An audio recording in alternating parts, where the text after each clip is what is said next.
Shalom, selamat pagi. Salam jumpa kembali bersama saya, Pendeta Romo Lisyahaan. Apa kabar saudara? Semoga baik ya. Dan tetaplah penuh semangat pengharapan di dalam Tuhan kita.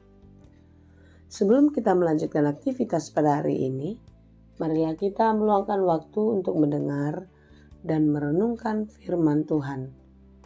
Biarlah Roh Kudus menerangi hati dan pikiran kita, sehingga firman Tuhan bekerja dengan leluasa, menuntun dan mengajar kita, serta memberi hikmat, supaya kita dapat melakukan hal yang baik dan benar yang sesuai dengan kehendak Allah. Marilah kita berdoa. Ya Allah Bapa yang Maha Baik, kami bersyukur atas kasih-Mu, penyertaan-Mu dalam kehidupan kami sampai hari ini. Kami yakin dan percaya, sebagaimana hari-hari yang telah kami lalui, Tuhan pun akan menyertai dan memberkati kami.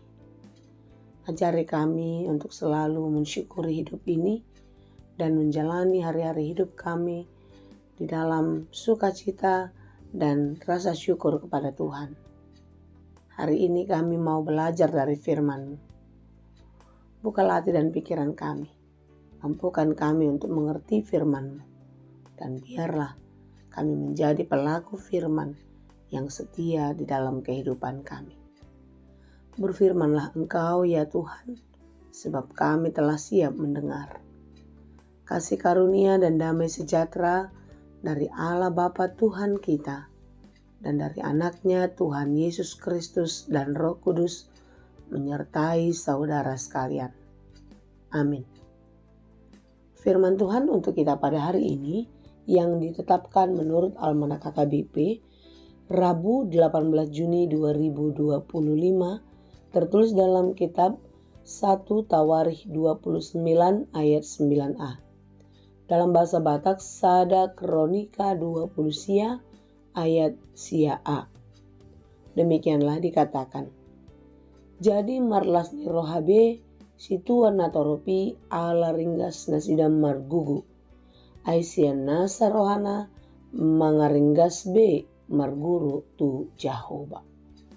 Bangsa itu bersuka cita karena kerelaan mereka masing-masing. Sebab dengan tulus hati mereka memberikan persembahan sukarela kepada Tuhan. Demikianlah pembacaan firman Tuhan. Saudaraku yang dikasihi Tuhan, dalam kitab 2 Korintus 9 ayat 6-8 dikatakan, orang yang menabur sedikit akan menuai sedikit juga. Tetapi orang yang menabur banyak akan menuai banyak. Agar kita memberikan dengan sukacita menurut apa yang dapat kita berikan dengan sukarela. Bukan dengan bersedih. Atau karena paksaan. Karena apa? Ya, karena Allah mengasihi orang yang memberikan dengan sukacita.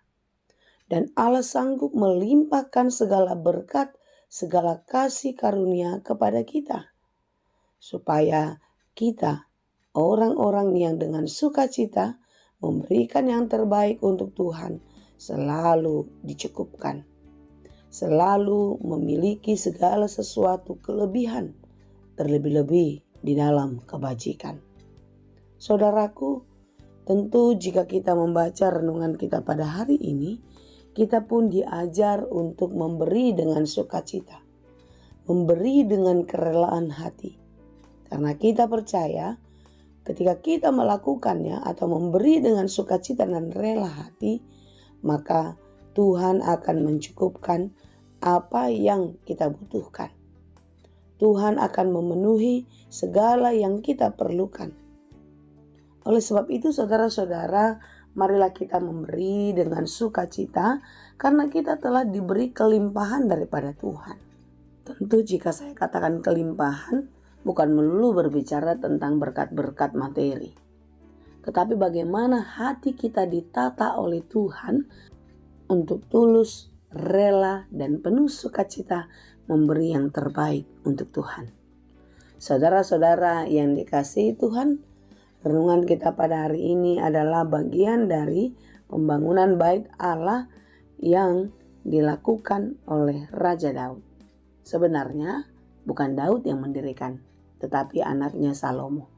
Tetapi Daud memprakarsai untuk pembangunan ini dan menggerakkan hati umat untuk memberikan yang terbaik bagi Tuhan.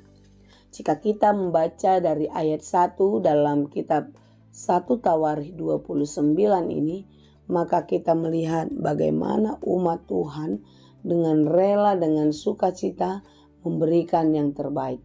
Segala harta, segala yang mereka punya diberikan untuk mendirikan bait Allah. Saudaraku, apa yang telah kita lakukan? Atau apa yang telah kita berikan untuk Tuhan? Apakah kita melakukan dan memberikannya dengan sukarela, dengan penuh sukacita? Mari kita merenungkan apa yang telah kita perbuat. Jika kita sampai hari ini telah diberkati Tuhan, diberikan segala sesuatu yang kita perlukan, bukankah sudah pantas dan patut, bahkan harus, sebagai tanda syukur kita dalam berkat-berkat Tuhan yang kita terima, kita memberikan yang terbaik untuk Dia?